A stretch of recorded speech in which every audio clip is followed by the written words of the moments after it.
Okay, so I like things that distract the eyes and the senses, make it a little more tricky.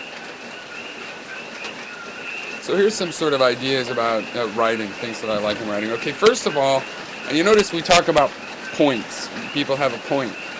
The way I see it is this. It's like, okay, let's say graphically, there's a point. There it is. And around the point is all the other stuff the guy said. The filler, some of the leftover structure he used to get to the point, little tracks. And so there's a smear out of color and little lines that are like tracks.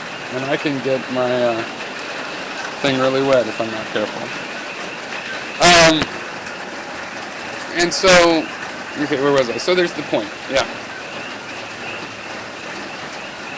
So the point is like a bright little spot. So like there's a yellow little point. And basically they're point-like, but they also have width, so it can be really bright, and it can have a different, width. And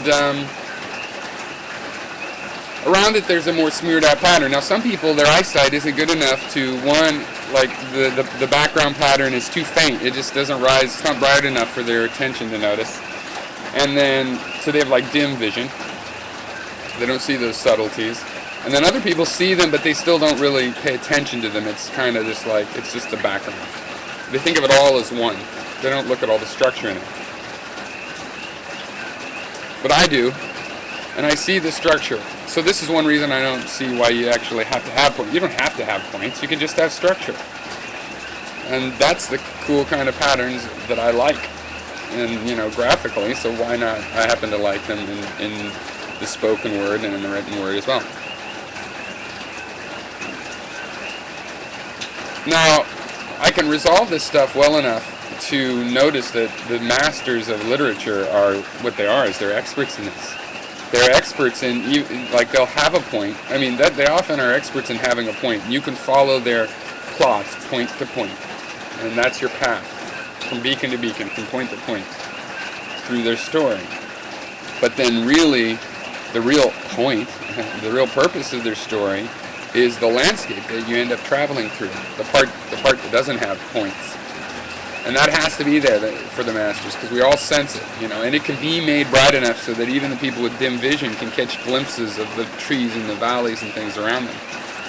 Because that's what we are, we're evolving creatures, and it's like in this mental space, metaphorically, a lot of us, we don't have eyes, we don't have opposable thumbs. Some of us do, it's just a fact of life. I wouldn't suggest thinking you're better than somebody that has dim vision. If he has dim vision and he's still surviving, he probably has really good hearing or something you don't have, Or else, how's he surviving? The thing is, he's survived on this planet just as long as you, so I wouldn't get too cocky about your superiority. Okay, so that's one sort of a literary element, is that when you make an argument, there's these points and bright spots, and then there's also this pattern. And I think of it all laid out in 2 or 3 dimensions with sort of spectral and haze and particle effects and trails. And again, a lot of it shown in negative space that I've been talking about.